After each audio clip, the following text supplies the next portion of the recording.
Greece may be just one small economy on the Mediterranean, but the entire financial world is nervously watching what happens there tonight. If the Greek Parliament votes down the latest harsh austerity package, a shudder will be felt throughout Europe and beyond.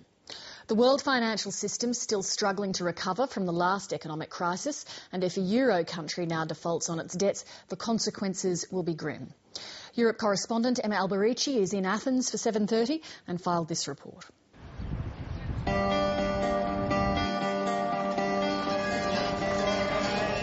Up here we have our studios.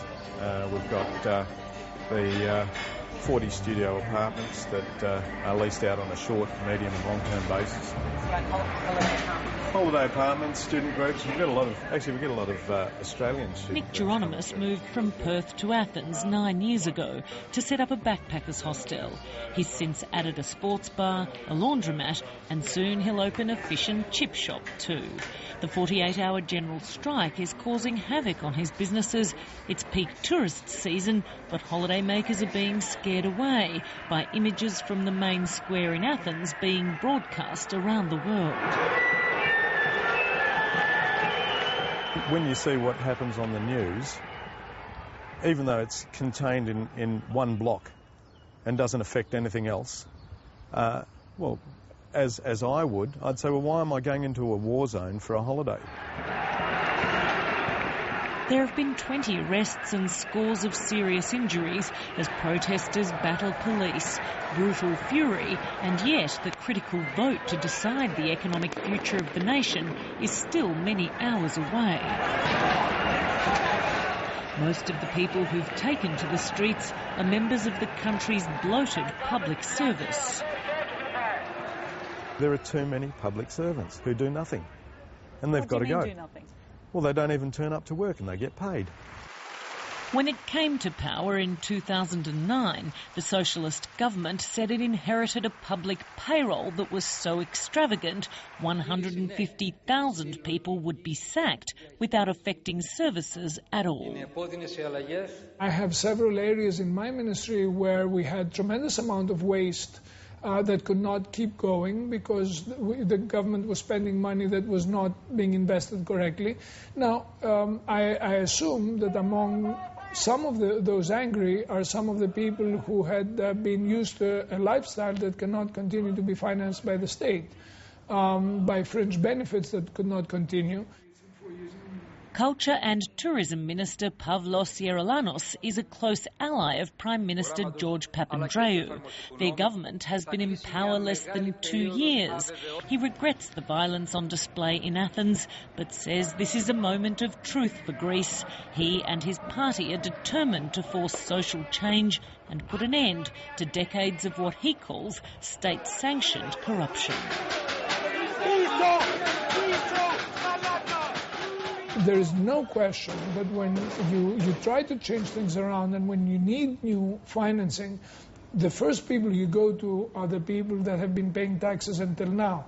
The challenge, however, is to widen the population of people paying taxes to the people that should be paying taxes, and this is what needs to be done. Do you have any estimate? Pardon me. Do you have any estimate of how big the black economy is in Greece? Oh, it's tremendously big, and it's on all levels of society. The government rules with a slim majority, 155 MPs in the 300-seat parliament. Later tonight, it will lead the vote to usher in $40 billion worth of state savings in the form of higher taxes, lower wages, fewer jobs. They must pass these new austerity measures or their international lenders will refuse to hand over a second financial lifeline. There's no plan B. The plan is to get the money that we need right now to grow the economy. At the same time, there's no reason right now to believe that is not going to happen the way it is planned. Polls this week show that 3/4 of the Greek population opposes the government's plans.